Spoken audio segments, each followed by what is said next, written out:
What if a single forgotten file could hand over access to private repositories? What if one misconfigured permission let an attacker escalate from a basic user to full system control? And what if a credential hidden in plain sight granted access to a network switch disrupting multiple businesses? Each of these cases proves that the most devastating exploits don't always start with complex hacking. Sometimes they start with a simple mistake. I'm Amin Malikpour, and you are listening to Hacked and Secured Pentest Exploits and Mitigations.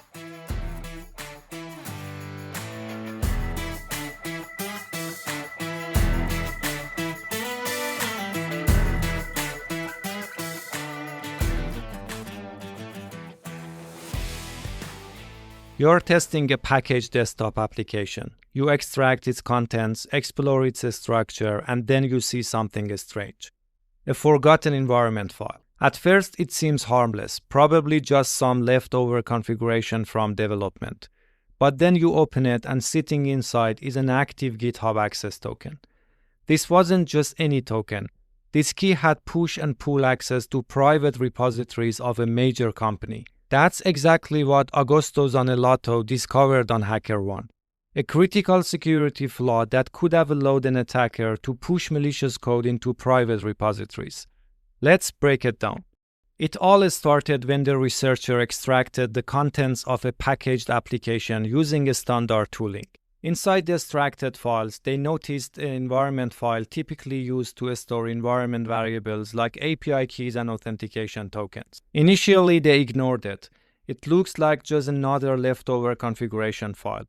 But as they continued analyzing the app, they noticed something odd. The environment file wasn't actually being used anywhere in the source code. That raised a question. If the app never loaded it, why was it there? So they opened the file, and there it was, a GitHub access token. Was the token still active? And if it was, what level of access did it have? To find out, they used the token to authenticate against the GitHub API.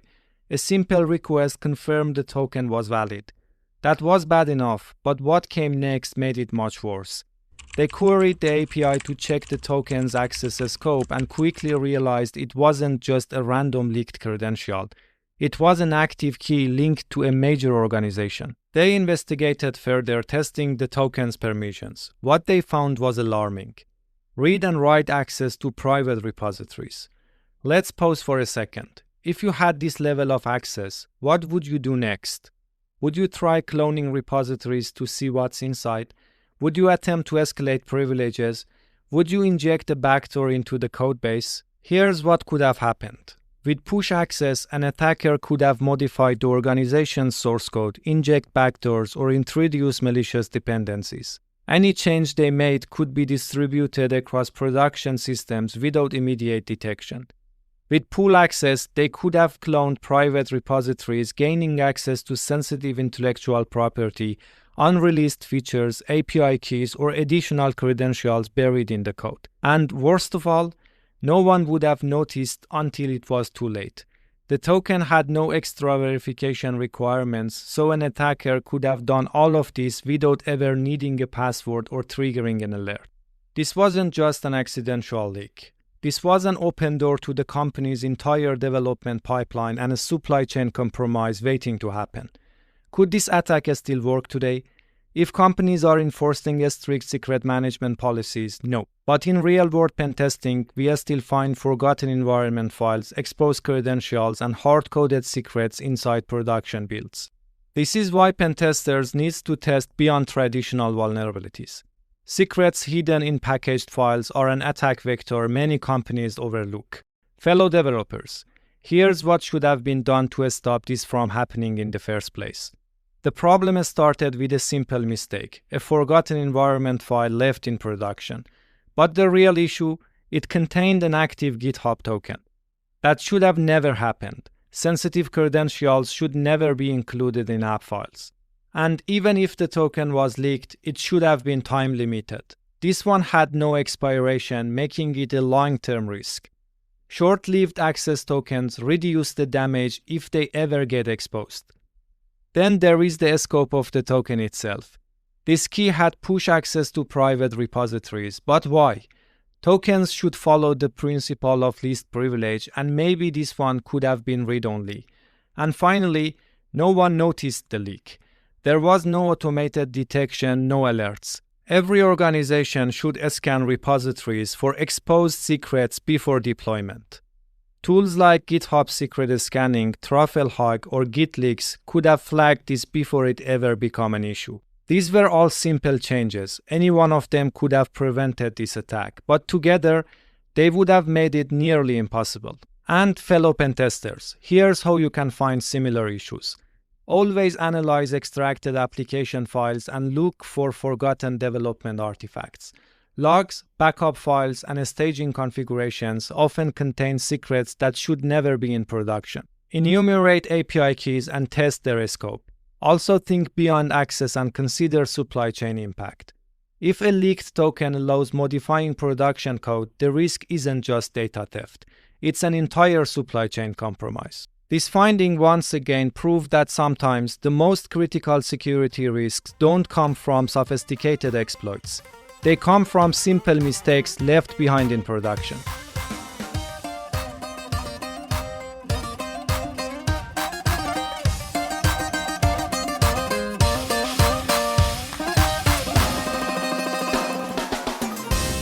An exposed GitHub token hidden inside an application, that's bad enough.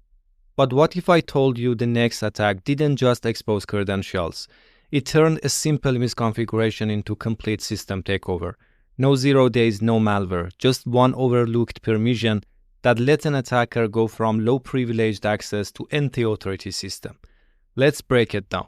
You're inside the Windows server running a collaboration platform. You have low-privilege access, barely enough to do anything meaningful. But you start looking around, checking what files you can access. Then you notice something, a configuration file, readable, completely exposed. This wasn't just a minor misconfiguration, it was an open door to privilege escalation. That's exactly what Matt Clark reported on BugCrowd, a critical security flaw that enabled an attacker to escalate from a low-privileged user to highest level of access on a Windows machine. It started with a misconfigured permissions issue. The server was running a widely used collaboration platform and its database credentials were stored inside the configuration file. That alone wasn't unusual, but here's where things went wrong. The .cfg.xml file was stored in a directory that any low-privileged user on the server could read. That meant anyone with a basic user account could extract the database username and password without needing any special permissions. Once the researcher confirmed they could read the file, they extracted the credentials for the Postgres database that the application was using. Now they had direct database access. Using those credentials, they connected to the database and started exploring.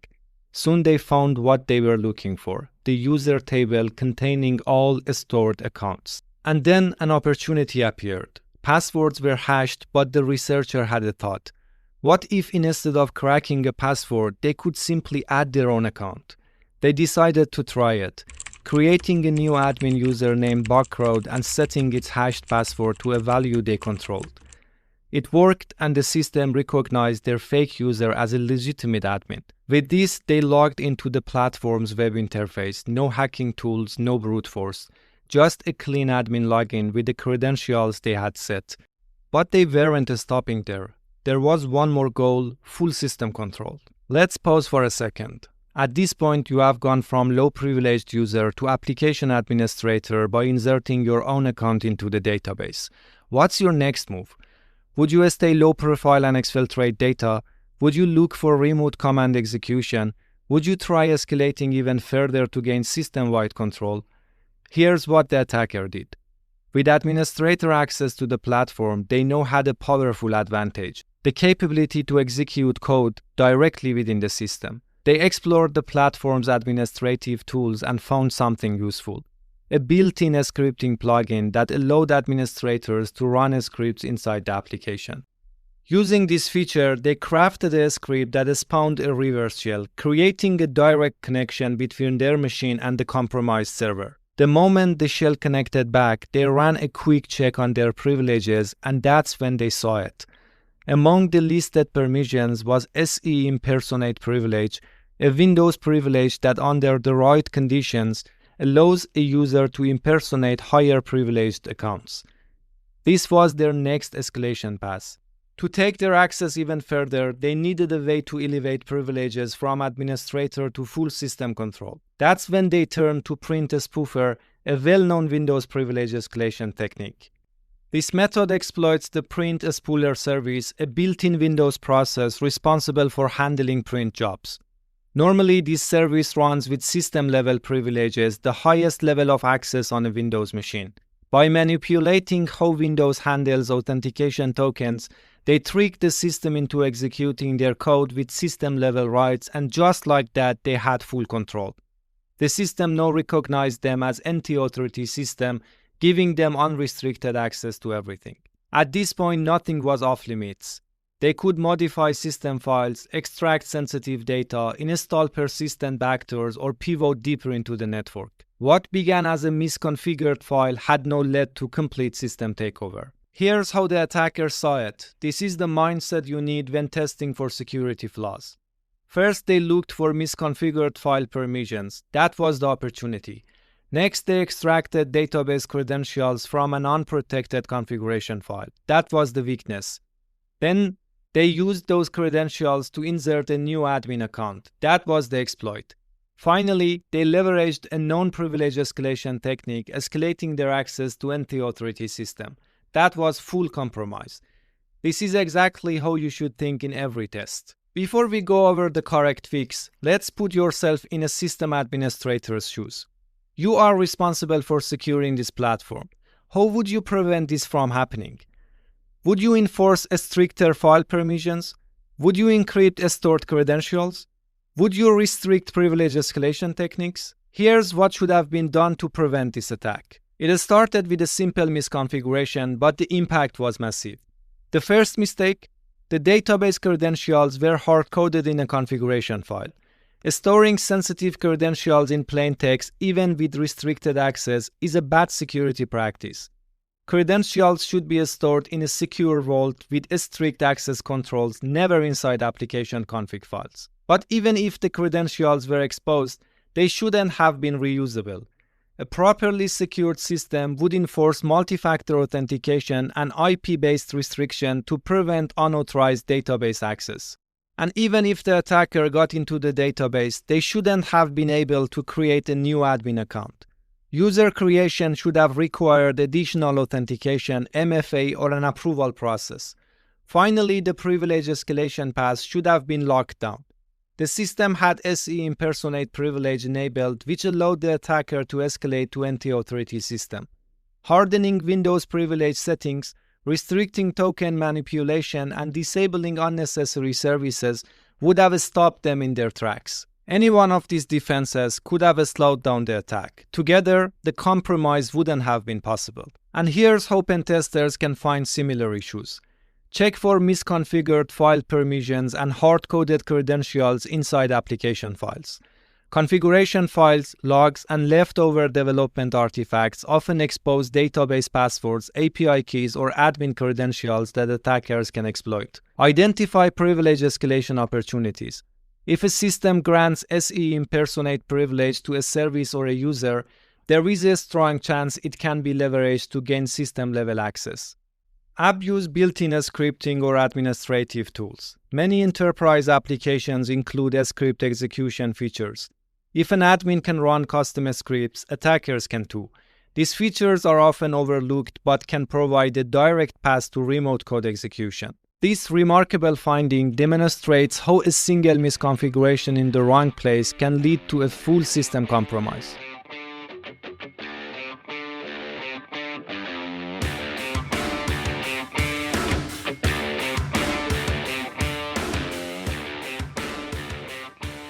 We started with an exposed GitHub token hidden inside an application, just waiting to be found. Then we saw how a simple misconfiguration led to full system takeover. But what if I told you the next attack required even less effort? No need to reverse engineer an app, no need to escalate privileges. Just credentials left exposed in plain sight, giving an attacker direct access to critical infrastructure. Let's get into it. You are handed a list of external IP addresses to test. You run the usual recon, showdown scans, enumeration, third-party tools, but nothing stands out. No obvious vulnerabilities, no open doors. But then you decide to take a different approach. Instead of attacking the infrastructure directly, you start looking for exposed credentials. That's when you find it. A GitHub repository publicly accessible. You start searching through its files, and there they are. A set of login credentials just sitting in plain text. This was no ordinary set of credentials. It provided access to a service provider's network switch, one that connected multiple companies. That's exactly what Karmic Circle uncovered and contributed to our podcast as part of our community contribution program. A security flaw that could have allowed an attacker to disable network ports, disrupt services, and potentially impact multiple businesses. Let's break it down. This all started during an external penetration test engagement. The target had several exposed IP addresses, but initial reconnaissance didn't reveal any exploitable services. So instead of scanning for vulnerabilities, the researcher turned to open source intelligence OSINT. They started using Google Docs, searching for exposed files, forgotten documentation, and anything that might contain useful information. And that's when they found it, a publicly accessible GitHub repository linked to the target organization. Inside, they discovered a configuration file with hard-coded credentials. At first glance, it seemed old. But there was one question they had to answer. Was it still valid? They tested the credentials on various services. Some failed, some returned login errors, then one worked. They had successfully logged into a network switch's web interface. Let's pause for a second. At this point, you have logged into a network switch that controls multiple businesses. What's your next move? Would you start mapping out affected companies? Would you see if you could escalate privileges? Would you check for additional misconfigurations? Here's what could have happened. If an attacker had found these credentials instead of a pentester, they could have disabled network ports, cutting off services for multiple businesses, intercepted and rerouted traffic, enabling man-in-the-middle attacks, or explored lateral movement opportunities, using this foothold to compromise more systems. One simple mistake, a forgotten GitHub repository, could have caused a major disruption. It was a potential denial of service attack at the infrastructure level. Before we talk about the correct fix, let's put yourself in a security team's shoes. You're responsible for securing your company's network infrastructure. How do you prevent this from happening? Would you set up automated credential scanning? Would you enforce stronger access controls? Would you continuously monitor public repositories for leaks? Here's what should have been done to prevent this from happening in the first place. Credentials should never have been exposed in a public repository. All sensitive credentials must be stored securely using a vault like HashiCorp. Access to critical infrastructure should be restricted. Even if credentials are leaked, additional security layers like multi-factor authentication, IPLO listing, and device-based restrictions should prevent unauthorized users from logging in and making critical changes.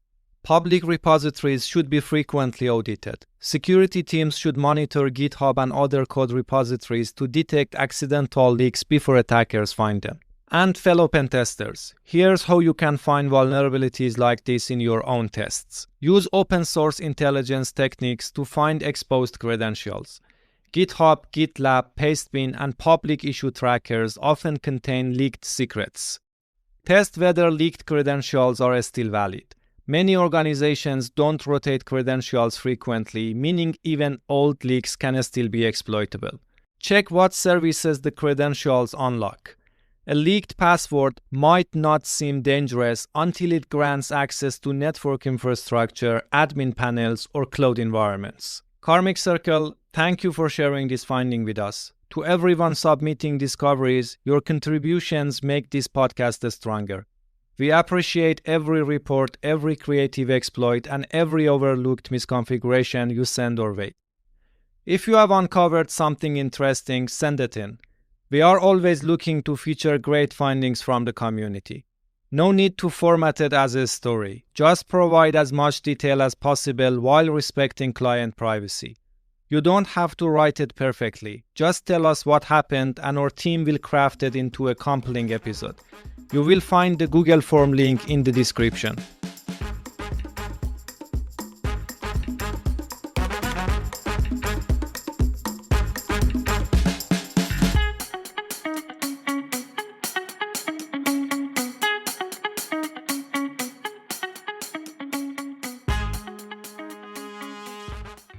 Every exploit today wasn't an advanced zero-day. It was a preventable mistake. That's why pen testing matters, to catch flaws before attackers do. But responsible disclosure is just as crucial. Reporting vulnerabilities properly makes the internet safer. If you found this valuable, share it with 1 or 2 people who may be interested. The more we share, the stronger we become. Let's make cybersecurity knowledge accessible to all. See you in the next episode.